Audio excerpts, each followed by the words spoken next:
അഭിജിത്തുണ്ട് വിവരങ്ങളുമായി. അഭിജിത്ത്, ഇപ്പോൾ എന്താണ് അറിയാനാകുന്നത്? യോഗത്തിനകത്ത് അല്പം തർക്കങ്ങളും ബഹളങ്ങളും ഉണ്ടായി എന്ന് കേൾക്കുന്നു.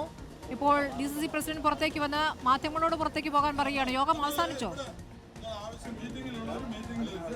തീർച്ചയായും സ്മൃതി, യോഗം അവസാനിച്ചു. ഇപ്പോൾ DCC പ്രസിഡന്റ് മാർട്ടിൻ ജോർജ് പുറത്തേക്ക് വരുന്നുണ്ട്. നിലവിൽ അദ്ദേഹം ആ രീതിയിലുള്ള പ്രതികരണത്തിനൊന്നും തയ്യാറാകുന്നില്ല. അല്പം ക്ഷുഭിതനായി തന്നെയാണ് അദ്ദേഹം മാധ്യമങ്ങളോട് പ്രതികരിക്കുന്നത്. ഹൈക്കമാൻഡിന്റെ തീരുമാനം വരട്ടെ, പട്ടിക പുറത്തു വരട്ടെ, അതിനുശേഷം തീരുമാനിക്കാം, നിങ്ങൾ എന്തിനാണ് ഇവിടെ നിൽക്കുന്നത് എന്നൊക്കെയുള്ള ചോദ്യങ്ങളാണ് അദ്ദേഹത്തിന്റെ ഭാഗത്തുനിന്ന് ഉണ്ടാകുന്നത്. ഏതായാലും നിലവിൽ അവിടെ ഒരു തർക്കമുണ്ടായിട്ടുണ്ട്. ആ രീതിയിലുള്ള പ്രതികരണങ്ങൾ, വാദപ്രതിവാദങ്ങൾ, രൂക്ഷമായ ബഹളമൊക്കെ ഈ നേതൃയോഗത്തിൽ സംഭവിച്ചിട്ടുണ്ട്. അത് ഈ DCC പ്രസിഡന്റിന്റെ സാന്നിധ്യത്തിൽ കൂടിയാണ് ഈ ഒരു തർക്കമുണ്ടാവുകയും ചെയ്തത്. അതായത് ഈ പാർട്ടി ഇരുട്ടിൽ നിർത്തി സ്ഥാനാർത്ഥിത്വം നേടുന്നത് അംഗീകരിക്കില്ല എന്നുള്ളതാണ് കമ്മിറ്റികൾ മുന്നോട്ട് വെച്ച ഏറ്റവും പ്രധാനപ്പെട്ട കാര്യം. അതായത് ഒരു വിഭാഗം ആളുകൾ ഹൈക്കമാൻഡിനെ പോലും വെല്ലുവിളിക്കുന്ന രീതിയിലുള്ള തീരുമാനത്തിലേക്ക് കടക്കുന്നു. അതിനെ അംഗീകരിക്കില്ല എന്നും നേതൃയോഗത്തിൽ വാദമുയർന്നു. അതായത് വലിയ രൂക്ഷമായ ഒരു വാദപ്രതിവാദം, ബഹളമൊക്കെ ഈ നേതൃയോഗത്തിൽ നടന്നു എന്നുള്ളതാണ്. അതൊരു വേള കയ്യാങ്കളിയിലേക്ക് വരെ എത്തി എന്നുള്ള കാര്യം കൂടി നമുക്കിപ്പോൾ മനസ്സിലാക്കാനായി കഴിയുന്നുണ്ട്. സ്മൃതി, മാർട്ടിൻ ജോർജ്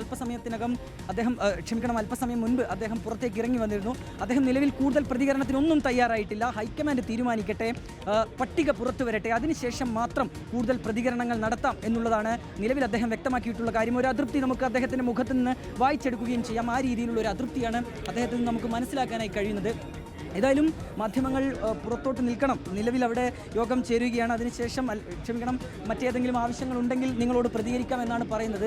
നിലവിൽ ഇതാ DCC ഓഫീസിൻ്റെ വാതിൽ കൂടി അടക്കുകയാണ്. മാധ്യമങ്ങളെ പുറത്ത് നിർത്തിക്കൊണ്ട് നിലവിൽ ഈ DCC ഓഫീസിൻ്റെ വാതിൽ കൂടി അടച്ചിട്ടുണ്ട്. അകത്തേക്ക് കടക്കേണ്ടതില്ല എന്നുള്ളതാണ് തീരുമാനം. അങ്ങനെ വാതിലടക്കുകയും നിലവിൽ ഇപ്പോൾ മാധ്യമങ്ങൾ പുറത്ത് നിൽക്കുകയുമാണ്. ആ രീതിയിലുള്ള പ്രതികരണത്തിലേക്ക് അവർ കടന്നിട്ടില്ല എന്നുള്ളതാണ് പ്രധാനപ്പെട്ട കാര്യം. ഇതിൽ ഏറ്റവും സ്മൃതി എടുത്തു പറയേണ്ട കാര്യം, TO മോഹനൻ സ്ഥാനാർത്ഥിയാണ് കണ്ണൂർ സീറ്റിൽ എന്നുള്ളൊരു തീരുമാനത്തിലേക്ക് ഒരു വേള എത്തിയിരുന്നു. ആ രീതിയിലുള്ള പ്രചാരണത്തിലേക്ക്, തീരുമാനങ്ങളിലേക്കൊക്കെ എത്തിയപ്പോഴാണ് പിന്നീട് ഒരു ട്വിസ്റ്റ് ഉണ്ടാകുന്നതും K സുധാകരൻ തന്നെ കണ്ണൂരിൽ വരും എന്നുള്ള കാര്യത്തിൽ ഒരു ഉറപ്പ് ലഭിക്കുന്നതും. ഇതാണ് ഇപ്പോൾ ഈ രീതിയിലുള്ള പ്രശ്നങ്ങളിലേക്ക് മാറിയിരിക്കുന്നത്. കലാപം എന്നുള്ളത് അഭിജിത്ത്, ഇപ്പോൾ എളയാവൂർ കണ്ണൂർ ബ്ലോക്ക് കമ്മിറ്റികളാണ് വിയോജിപ്പ് അറിയിച്ചത് വിവരം കൂടിയുണ്ടല്ലോ. യോഗത്തിൽ 10 മണ്ഡലം പ്രസിഡന്റുമാർ സുധാകരന്റെ നീക്കത്തിൽ പ്രതിഷേധം അറിയിച്ചു എന്നുകൂടിയുണ്ട്. പാർട്ടിയെ അനുസരിക്കാത്ത സുധാകരന്റെ പാർട്ടി പ്രവർത്തകരായ ഞങ്ങൾ പോസ്റ്റ് ഒട്ടിക്കില്ല എന്ന നിലപാടിലേക്കൊക്കെ അവർ എത്തിയെന്നും കേൾക്കുന്നു.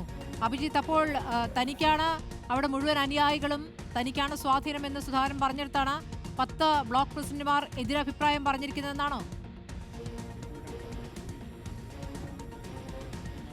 തീർച്ചയായും സ്മൃതി, അങ്ങനെ തന്നെയാണ്. അതായത് സുധാകരൻ സ്ഥാനാർത്ഥിയായി വരികയാണ് എങ്കിൽ തങ്ങൾ ഒരു നിസ്സഹകരണത്തിലേക്ക് കടക്കും എന്നതടക്കമുള്ള കാര്യങ്ങളാണ് ചില ബ്ലോക്ക് കമ്മിറ്റികൾ വ്യക്തമാക്കുന്ന കാര്യം. അതായത് സുധാകരൻ ഈ രീതിയിൽ MP ആണ്, അദ്ദേഹം വീണ്ടും മത്സരരംഗത്തേക്ക് ഇറങ്ങുന്നത് തങ്ങൾക്ക് അംഗീകരിക്കാൻ കഴിയില്ല, അദ്ദേഹത്തിനായി പ്രചാരണത്തിന് ഇറങ്ങുകയില്ല എന്നുള്ള കാര്യം തന്നെയാണ് ഈ നേതൃയോഗത്തിൽ അവർ വ്യക്തമാക്കുന്നത്.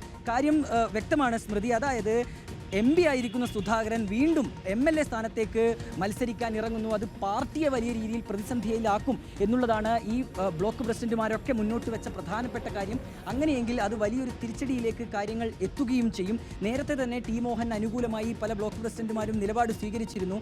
അതിൽ ചൂണ്ടിക്കാട്ടുന്ന കാര്യം K സുധാകരൻ MP ആണ്, അദ്ദേഹം MP സ്ഥാനത്ത് തന്നെ തുടരട്ടെ. മാത്രമല്ല ഈ പ്രചാരണം നടക്കുമ്പോൾ അല്ലെങ്കിൽ തെരഞ്ഞെടുപ്പിൻ്റെ വേളയിലൊക്കെ സുധാകരൻ നേരിട്ടിറങ്ങി ഈ പ്രചാരണ പരിപാടികൾക്കൊക്കെ അദ്ദേഹം മുന്നിൽ നിന്ന് നയിക്കട്ടെ എന്നുള്ളതായിരുന്നു കോൺഗ്രസിൽ ഒരു വിഭാഗത്തിന്റെ ആവശ്യം. പക്ഷേ അതൊക്കെ മാറുന്നു. അദ്ദേഹം താൻ സ്ഥാനാർത്ഥിയാകണം എന്നുള്ള കാര്യം അദ്ദേഹം ഉറപ്പിച്ചു പറയുന്നു. സമ്മർദ്ദ തന്ത്രങ്ങൾ ഉണ്ടാകുന്നു. അതിനൊടുവിൽ K സുധാകരൻ തന്നെ സ്ഥാനാർത്ഥിയായി നിലവിൽ അങ്ങനെ ഒരു തീരുമാനത്തിലേക്ക് കൂടി ഹൈക്കമാൻഡ് എത്തുമ്പോൾ അത് തങ്ങൾ അംഗീകരിക്കുകയില്ല എന്നുള്ളതാണ് ഒരു വിഭാഗം നേതാക്കളുടെ അണികളുടെയൊക്കെ വികാരം. പാർട്ടിക്കകത്ത് യോഗത്തിനകത്ത് നടന്ന തർക്കത്തിന്റെ വിശദാംശങ്ങൾ നൽകിയിരിക്കുന്നത്. തിരിച്ചെത്താം ഇടവേളയ്ക്ക് ശേഷം.